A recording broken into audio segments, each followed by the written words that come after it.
সুপ্রিয় দর্শক, যে যেখান থেকে দেশ রূপান্তরের সঙ্গে যুক্ত হয়েছেন সবাইকে জানাচ্ছি স্বাগত। আমি জহির রাহান এই মুহূর্তে সরাসরি অবস্থান করছি রাজধানীর আজিমপুর এলাকা থেকে।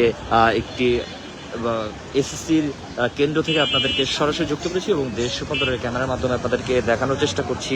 সকাল 10টা থেকে দেশের 11টি শিক্ষা বোর্ডের অধীনে কিন্তু আজ শুরু হয়েছে এসএসসি বোর্ড পরীক্ষা।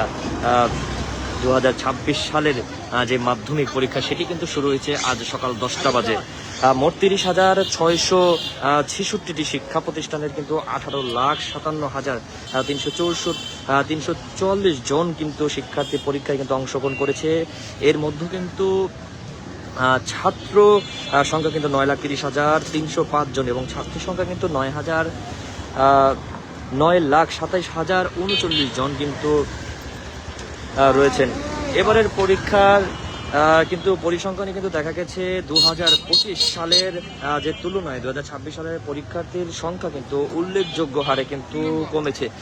গত বছর কিন্তু মোট পরীক্ষার্থী কিন্তু ছিল 19,28,970 জন, যা এ বছর কিন্তু 71,626 জনে কিন্তু হ্রাস হয়েছে। ঢাকা, রাজশাহী, কুমিল্লা, যশোর, চট্টগ্রাম ও সিলেট বোর্ডে কিন্তু পরীক্ষার্থী কমলেও ব্যতিক্রম চিত্র কিন্তু দেখা গেছে অন্য একটি বোর্ডে, যেটি ময়মনসিংহ বোর্ড রয়েছে। এই বোর্ড কিন্তু গত বছরের তুলনায় কিন্তু পরীক্ষার্থী কিন্তু বেড়ে দাঁড়িয়েছে কিন্তু 1,08,359 জন। এছাড়া কিন্তু কারিগরি বোর্ডে কিন্তু পরীক্ষার্থী কমলেও মাদ্রাসা শিক্ষা বোর্ড কিন্তু গত বছরের তুলনায় কিন্তু পরীক্ষার্থী কিন্তু সংখ্যা কিন্তু বৃদ্ধি পেয়েছে। বিভাগ ভিত্তিক তথ্য বিশ্লেষণ করে যেমনটি জানা গিয়েছে যে সাধারণ শিক্ষা বোর্ড যে মানবিক বিভাগ সবচেয়ে বেশি শিক্ষার্থী কিন্তু 6,27,451 জন অংশ নিচ্ছে। এরপরে কিন্তু রয়েছে বিজ্ঞান বিভাগের 5,69,763 জন এবং ব্যবসা শিক্ষা বিভাগে কিন্তু রয়েছে 2,21,184 জন।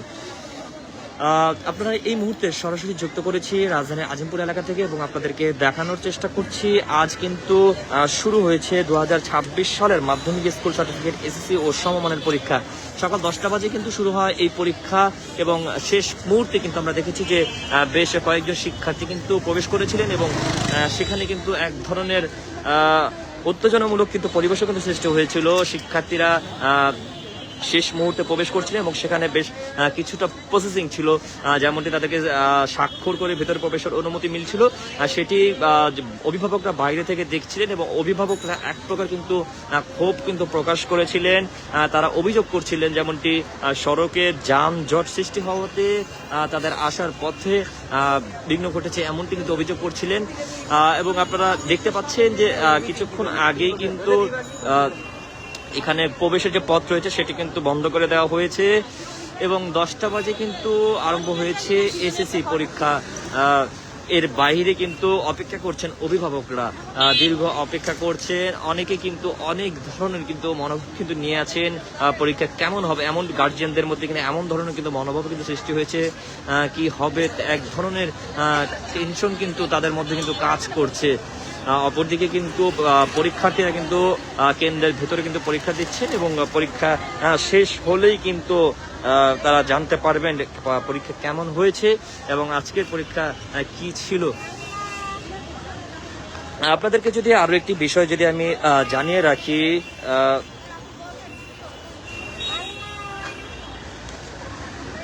সুপ্রিয় দর্শক, যেমনটি দেখছিলেন এসএসসি পরীক্ষার কেন্দ্র থেকে আপনাদেরকে সরাসরি যুক্ত করেছি এবং দেখানোর চেষ্টা করছি আজকের বর্তমান চিত্র। যদি আপনাদেরকে আরো একটি বিষয় যদি আমি জানিয়ে রাখি, এবারে এসএসসি পরীক্ষায় কিন্তু 14টি কিন্তু বাধ্যতামূলক নির্দেশনা কিন্তু সরকারের পক্ষ থেকে কিন্তু দেওয়া হয়েছে। পরীক্ষা শুরুর কিন্তু 30 মিনিট কিন্তু পড়বে কিন্তু অবশ্যই কিন্তু পরীক্ষার্থীদের কিন্তু পরীক্ষার কক্ষে কিন্তু আসন গ্রহণ করতে হবে এবং এটি কিন্তু কঠোরভাবে কিন্তু বাস্তবায়ন করা হয়েছিল এবং আমরা কিন্তু সেটি কিন্তু দেখেছিলাম বেশ কিছুক্ষণ। তবুও বেশ কয়েকজন কিন্তু মানবিক দিক থেকে ছাড় দেওয়া হয়েছে। প্রশ্নপত্রে কিন্তু উল্লেখিত সময় কিন্তু অনুযায়ী কিন্তু পরীক্ষা কিন্তু গ্রহণ করা হবে। প্রথমে বহু নির্বাচনী, পরে সৃজনশীল, রচনামূলক, তৃতীয়ত কিন্তু তত্ত্বীয় পরীক্ষা অনুষ্ঠিত হবে এবং উভয় পরীক্ষার মধ্যে কিন্তু কোনো কিন্তু বিরতি থাকবে না। পরীক্ষার্থীরা কিন্তু তাদের প্রবেশপত্র নিজ নিজ প্রতিষ্ঠান প্রধানের নিকট থেকে কিন্তু পরীক্ষা শুরু অন্তত 7 দিন আগে কিন্তু সেটি কিন্তু সংগ্রহ করে নিয়েছেন এবং তার মাধ্যমে কিন্তু পরীক্ষা দিতে হবে।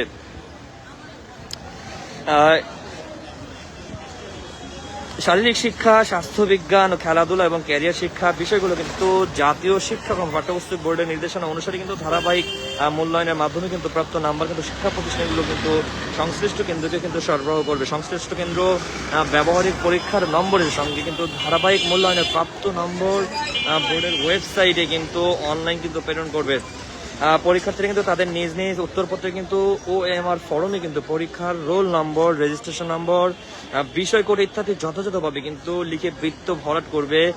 কোনো অবস্থাতেই কিন্তু উত্তরপত্র কিন্তু ভাঁজ করা যাবে না। পরীক্ষার্থীকে সৃজনশীল, রচনামূলক, তত্ত্বীয়, বহু নির্বাচন ও ব্যবহারিক অংশ কিন্তু পৃথকভাবে কিন্তু পাশ করতে হবে। প্রত্যেক শিক্ষার্থী কেবল নিবন্ধন পত্রে কিন্তু বর্ণিত বিষয়গুলোর পরীক্ষা কিন্তু অংশগ্রহণ করতে পারবে। কোনো অবস্থাতে কিন্তু ভিন্ন বিষয় কিন্তু পরীক্ষায় কিন্তু অংশগ্রহণ করার কিন্তু অনুমতি প্রদান কিন্তু করা যাবে না। পরীক্ষা শুরুর অন্তত 7 দিন আগে কিন্তু পরীক্ষার্থীদের কিন্তু ভেতরে প্রবেশপত্র বিতরণ নিশ্চিত করতে কিন্তু হয়েছে। কিন্তু এই বিষয়ে কিন্তু কোনো জটিলতা তৈরি হলে কিন্তু প্রতিষ্ঠান প্রধান কিন্তু দায়ী থাকবেন বলে এমনটি কিন্তু নির্দেশনা দিয়েছেন শিক্ষা মন্ত্রণালয় থেকে। পরীক্ষার্থীরা কিন্তু পরীক্ষায় কিন্তু শিক্ষা বোর্ড অনুমোদিত ক্যালকুলেটর কিন্তু ব্যবহার করতে পারবে। কেন্দ্রের সচিব ছাড়া অন্য কোনো ব্যক্তি কিন্তু পরীক্ষা কেন্দ্রে কিন্তু মুঠোফোন কিন্তু আনতে বা ব্যবহার করতে পারবে না। আমরা বেশ কয়েকজনকে কিন্তু দেখেছিলাম এবং যেমনটি এখানে আসার পরে কিন্তু আমরা জানতে পেরেছিলাম যে কয়েকটি মুঠোফোন কিন্তু তারা কিন্তু জব্দ করেছেন। সৃজনশীল, রচনামূলক, তত্ত্বীয়, বহু নির্বাচন, ব্যবহারিক পরীক্ষায় কিন্তু পরীক্ষার্থীরা কিন্তু উপস্থিতির জন্য কিন্তু একই উপস্থিতিপত্র কিন্তু ব্যবহার করতে হবে। ব্যবহারিক পরীক্ষা নিজ নিজ কেন্দ্রে কিন্তু অনুষ্ঠিত হবে। পরীক্ষার ফল প্রকাশের 7 দিনের মধ্যে কিন্তু পূর্ণ নিরীক্ষার জন্য অনলাইনে আবেদন করতে হবে। এই বিষয়ে কিন্তু দৈনিক প্রতিটি শিক্ষা বোর্ডগুলোর ওয়েবসাইটে কিন্তু বিজ্ঞপ্তির মাধ্যমে কিন্তু আবেদন প্রক্রিয়া ও তারিখ কিন্তু সময় কিন্তু জানিয়ে দেওয়া হবে বলে শিক্ষা মন্ত্রণালয় থেকে নির্দেশনা দিয়েছেন। এরকম 14টি কিন্তু নির্দেশনা কিন্তু শিক্ষা মন্ত্রণালয় থেকে এবার কিন্তু দেওয়া হয়েছে এবং আপনাদেরকে এই মুহূর্তে সরাসরি আমি দেশ রূপান্তরের ক্যামেরার মাধ্যমে দেখানোর চেষ্টা করছি। পরীক্ষার কেন্দ্রের বাইরে কিন্তু অপেক্ষা করছেন অভিভাবকরা এবং বিভিন্ন ধরনের আশা নিয়ে আসছেন, তারা অপেক্ষায় রয়েছেন কেমন অথবা কিরকম পরীক্ষা হবে সেটি কিন্তু তারা কিন্তু ভাবছেন এবং তারা কিন্তু অপেক্ষা করছেন পরীক্ষা শেষ হওয়ার মুহূর্ত পর্যন্ত। এবং পরীক্ষা শেষ হলেই বোঝা যাবে পরীক্ষা কেমন হয়েছে এবং পরীক্ষার পরিবেশ কেমন ছিল। তো সব মিলিয়ে রাজধানীর আজিমপুর এলাকা থেকে এই ছিল আমার কাছ থেকে এখনকার মতন সর্বশেষ। পরবর্তীতে যে কোনো ধরনের আপডেট পেতে দেশ রূপান্তরের সঙ্গেই যুক্ত থাকুন। ধন্যবাদ।